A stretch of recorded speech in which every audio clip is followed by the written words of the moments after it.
بسم اللہ الرحمن الرحیم۔ تمام دیکھنے اور سننے والوں کو السلام علیکم۔ حضرت سیدنا ابن عباس رضی اللہ تعالی عنہ سے مروی ہے کہ سرکار دو عالم صلی اللہ علیہ وآلہ وسلم ارشاد فرماتے ہیں کہ بنی اسرائیل کی ایک عورت کا شوہر گھر سے باہر تھا۔ اس شخص کی ماں نے اپنی بہو کو جدائی پر ابھارا تو اس کی بیوی اسے ناپسند کرنے لگی۔ پھر اس کی ماں نے اپنے بیٹے کی جانب سے ایک جھوٹا طلاق نامہ اپنی بہو کو لکھوایا۔ اس عورت کے 2 بیٹے تھے۔ جب وہ خط اسے ملا تو وہ اپنے بچوں کو لے کر والدین کے پاس چلی گئی۔ وہاں کا ظالم بادشاہ مسکینوں کو کھانا کھلانا پسند نہیں کرتا تھا۔ ایک دن ایک مسکین اس عورت کے قریب سے گزرا۔ وہ روٹی پکا رہی تھی۔ مسکین نے سوال کیا، مجھے کچھ روٹی کھلا دو۔ عورت نے کہا، کیا تجھے معلوم نہیں کہ بادشاہ نے سختی کے ساتھ مساکین کو کھانا کھلانے سے منع کیا ہوا ہے؟ اس نے کہا کہ مجھے یہ بات معلوم ہے، لیکن اگر تم مجھے کھانا نہ کھلاؤ گی تو میں ہلاک ہو جاؤں گا۔ یہ سن کر اس عورت کو ترس آ گیا اور اس نے 2 روٹیاں مسکین کو دے دی اور کہا، کسی کو پتہ نہ چلے کہ میں نے تجھے کھانا دیا ہے۔ وہ روٹیاں لے کر پہرے داروں کے پاس سے گزرا۔ جب انہوں نے اس کی تلاشی لی تو اس سے روٹیاں برآمد ہوئی۔ انہوں نے اس سے پوچھا، یہ تجھے کہاں سے ملی؟ اس شخص نے کہا کہ فلاں عورت نے دی ہے۔ پہرے دار اس مسکین کو اس عورت کے پاس لے آئے اور پوچھا، کیا اس مسکین کو یہ روٹیاں تو نے دی؟ اس عورت نے جواب دیا کہ جی ہاں، یہ روٹیاں میں نے دی ہیں۔ انہوں نے پوچھا، کیا تو نہیں جانتی کہ بادشاہ نے سختی کے ساتھ مساکین کو کھانا کھلانے سے منع کر رکھا ہے؟ اس عورت نے کہا کہ ہاں، یہ مجھے معلوم ہے۔ تو انہوں نے کہا کہ پھر کس چیز نے تمہیں اس پر ابھارا؟ وہ بولی، مجھے اس پر ترس آ گیا اور مجھے امید تھی کہ یہ کسی کو نہیں بتائے گا۔ پہرے داروں نے اس کو بادشاہ کے دربار میں پیش کرتے ہوئے بتایا، اس عورت نے مسکین کو کھانا دیا ہے۔ بادشاہ نے اس سے پوچھا، کیا تو نے ایسا کیا؟ اس نے ہاں میں جواب دیا۔ بادشاہ نے کہا کہ کیا تو نہیں جانتی تھی کہ میں نے مساکین کو کھانا کھلانے سے منع کر رکھا ہے؟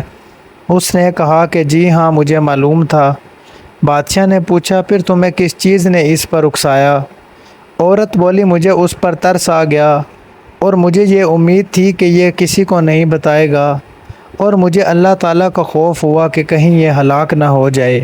پھر بادشاہ نے اس کے دونوں ہاتھ کاٹنے کا حکم دے دیا۔ چنانچہ اس کے دونوں ہاتھ کاٹ دیے گئے۔ وہ اپنے بچوں کو لے کر گھر کی طرف روانہ ہو گئی، یہاں تک کہ ایک بہتی نہر کے کنارے پہنچی۔ اس نے اپنے ایک بیٹے کو پانی پلانے کا کہا۔ جب بچہ پانی لینے کے لیے اترا تو ڈوب گیا۔ اس نے دوسرے بیٹے کو کہا کہ اے بیٹے، اپنے بھائی کو تھامو۔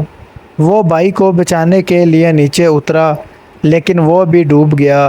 اب وہ بیچاری تنہا رہ گئی۔ اچانک اس کے پاس ایک شخص آیا اور کہنے لگا، اے اللہ کی بندی، تجھے کیا ہوا؟ میں تیری حالت بہت بری دیکھ رہا ہوں۔ اس نے جواب دیا کہ اے شخص، تو مجھے چھوڑ دے، کیونکہ میرے ساتھ جو کچھ ہوا اس سے مجھے تجھ سے بے خبر کر دیا ہے۔ اس نے اصرار کیا، مجھے اپنا حال تو بتائیے۔ تو اس عورت نے سارا واقعہ بیان کر دیا اور یہ بھی بتایا کہ اس کے دونوں بچے ڈوب گئے ہیں۔ یہ سن کر اس شخص نے کہا، تم اپنے ہاتھوں اور بچوں میں سے کس کی واپسی چاہتی ہو؟ عورت نے کہا، تو میرے دونوں بچوں کی زندہ نکال دے۔ چنانچہ اس نے دونوں لڑکوں کو زندہ نکال دیا، پھر اس کے ہاتھ بھی لوٹا دیے اور کہنے لگا، مجھے اللہ تعالیٰ کی طرف سے تیری طرف بھیجا گیا ہے۔ اس نے تجھ پر رحم کرتے ہوئے مجھے بھیجا ہے۔ پس ان دونوں روٹیوں کے عوض تیرے ہاتھ لوٹا دیے گئے ہیں، اور اس مسکین پر ترس کھانے اور مصیبت پر صبر کرنے کی وجہ سے تیرے دونوں بیٹے لوٹا دیے گئے۔ اور تجھے یہ بھی بتا دوں کہ تیرے شوہر نے تجھے طلاق نہیں دی تھی، تو اس کے پاس لوٹ جا، وہ اپنے گھر ہی میں ہے اور اس کی ماں کا بھی انتقال ہو چکا ہے۔ جب وہ عورت اپنے شوہر کے گھر گئی تو تمام معاملہ ایسا ہی پایا جیسا کہا گیا تھا۔ اللہ تعالیٰ کا ارشاد ہے، اور موسیٰ کی قوم سے ایک گروہ ہے کہ حق کی راہ بتاتا ہے اور اسی سے انصاف کرتا ہے۔ اللہ تعالی ہم سب کو دین اسلام کی سمجھ اور اس پر چلنے کی توفیق عطا فرمائے۔ ویڈیو اچھی لگی ہو تو چینل کو سبسکرائب ضرور کر دیں۔ جزاک اللہ۔